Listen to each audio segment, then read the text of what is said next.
Ficou Divertido, canal do YouTube. Hoje a gente vai falar então por que este artista chamado Gerhard Richter, pela pronúncia do nome vocês podem ver que é um artista alemão, por que ele fez um monte de pinturas de papel higiênico. Uma coisa assim que o leigo pode olhar e falar, velho, né? A arte não faz muito sentido.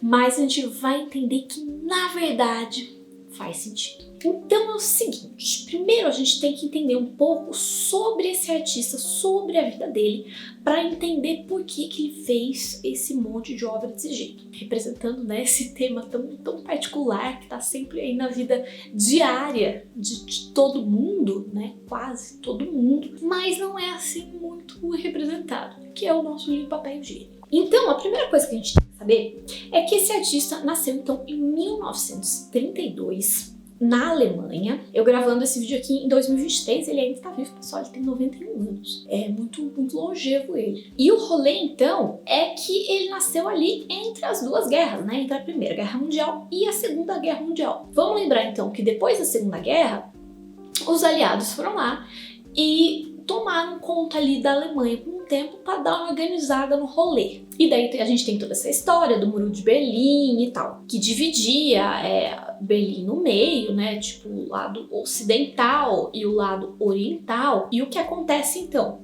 Que o Gerhard Richter, ele morava na parte oriental, fez formação artística lá, tudo, depois ele faz também no ocidente, mas o que rola então é que em um dado momento ele passa da parte oriental para a parte ocidental, tipo, meio que foge assim, né? Meio não, foge, né? É que não, era um pouco menos pior do que quando tinha o muro, mas basicamente ele fugiu para o lado ocidental, chegou lá e pediu refúgio. Beleza, isso é muito importante pra gente entender essa obra. Então o que acontece?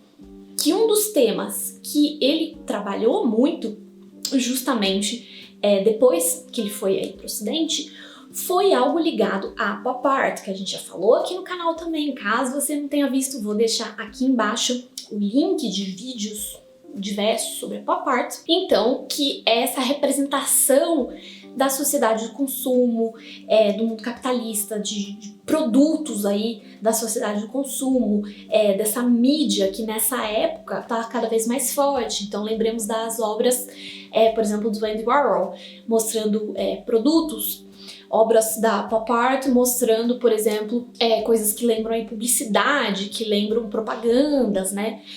Todas essas embalagens e revistas coloridas e tal, para atrair os olhos das pessoas, para elas comprarem e tal. Então a gente tem na obra dele toda essa história ligada ao pop art. Então a gente tem, por exemplo, essa obra, né? Essas obras das quais a gente está falando, porque ele não pintou só uma vez um papel higiênico, ele pintou várias. E também fez fotografias. Então, o papel higiênico é um perfeito exemplo, né, desse tipo de objeto corriqueiro, banal, do dia a dia, que aparece na pop art, aproximando então a arte e a vida cotidiana. Mas tem um fato interessante que na Alemanha Oriental, algo tão básico, que já era básico para as pessoas da Europa nos anos 60, né? Quando ele fez várias dessas pinturas, um papel higiênico, uma coisa básica, né? Uma coisa aí que tem por aí. Beleza, as pessoas têm na casa delas. Mas na Alemanha Oriental, um monte de coisa faltava. Inclusive papel higiênico. Então, para ele, é um objeto que pro Ocidente é comum, né? Tá aí por toda parte, mas na Alemanha Oriental não tinha. Então, interessante isso aí. E por um lado, ele tem uma visão crítica do capitalismo, mas por outro lado também tem uma visão aí influenciada, né, por esse background dele, marxista, comunista, de uma certa desconfiança aí do capitalismo. E daí o que acontece é que tanto ele quanto o Andy Warhol, esse outro artista da pop art, eles muitas vezes vão trabalhar a partir de fotografias. Então, justamente, esse monte de papel higiênico aí que ele pintou, ele fazia a partir de fotografias. Então, uma fotografia de um papel higiênico. E muitas vezes, não necessariamente nessa série ou só nessa série, mas ele com frequência pintava a partir de fotografias em situações diversas, por exemplo, algumas tragédias que apareciam em jornais com fotografias e tal, né? Essa fascinação do público com a morte, com o sangue, com a tragédia. E com essa história justamente dos jornais, das revistas, uma coisa assim saturada, essa saturação das imagens que acontece cada vez mais naquela época e que na nossa época é mais forte ainda, com, né, Instagram, smartphone e tal. Então é uma obra muito atual ainda, se a gente for pensar nesse sentido, né? Porque fala de temas que estão mais fortes ainda na nossa época. E então ele pintou várias vezes outros temas baseados também em fotografias. Então, fotografias de jornais, fotografias, né, encontradas, igual os objetos trouvés ou ready-made, né, os objetos encontrados ou aqueles objetos já prontos que o Duchamp, por exemplo, pegava e usava para criar obras, tipo um mictório. E ele fazia isso, por exemplo, com fotografias, pegava uma fotografia, ia lá e pintava. Mas também ele tirava suas próprias fotografias e pintava a partir delas. Então a gente pode ver que já tecnicamente é um trabalho de maestria técnica, não é algo fácil de fazer, né? É algo bem difícil.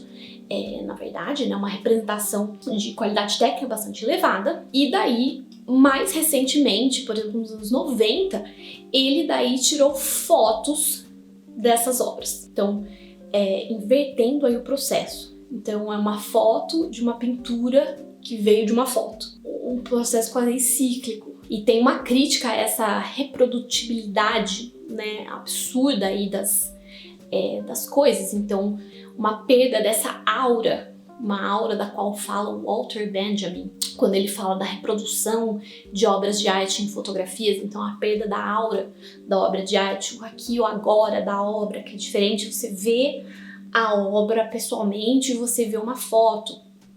Tem essa questão também. E tem toda essa história também do que, lembremos que depois de um certo período, né, sobretudo ali no século XIX, depois surgiu a fotografia. Isso foi algo muito importante para o início da arte moderna e, posteriormente, né, deu continuidade com a arte contemporânea, porque não precisava mais de um artista para ir lá e pintar, por exemplo, um retrato.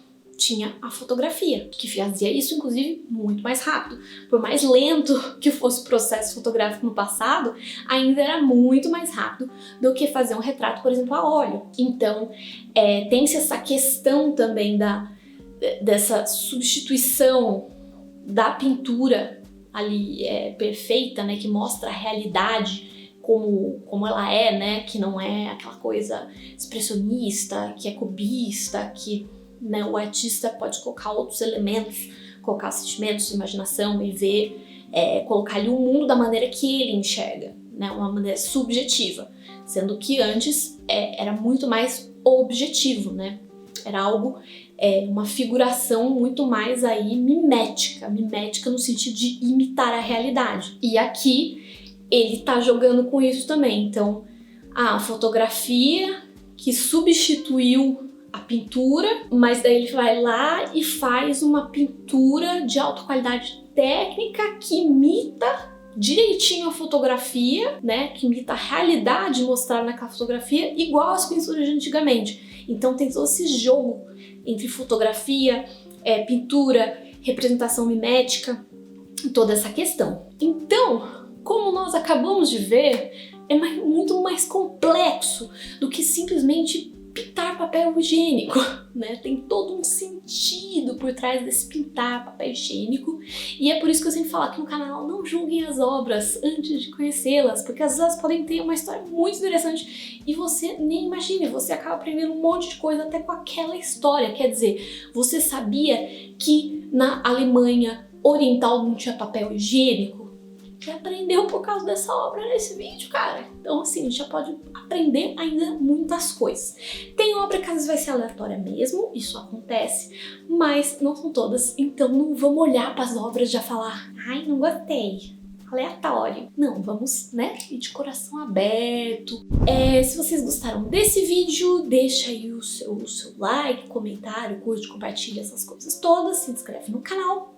E mais sugestões de obras pra eu falar, deixem aqui embaixo. E pra quem quiser mais vídeos sobre a pop art, eu tô deixando os links aqui embaixo também. Assim você pode aí se atualizar, né? Aprender, caso você não saiba muito sobre a pop art, quiser relembrar e tal. Então é isso, beijinhos e até a próxima!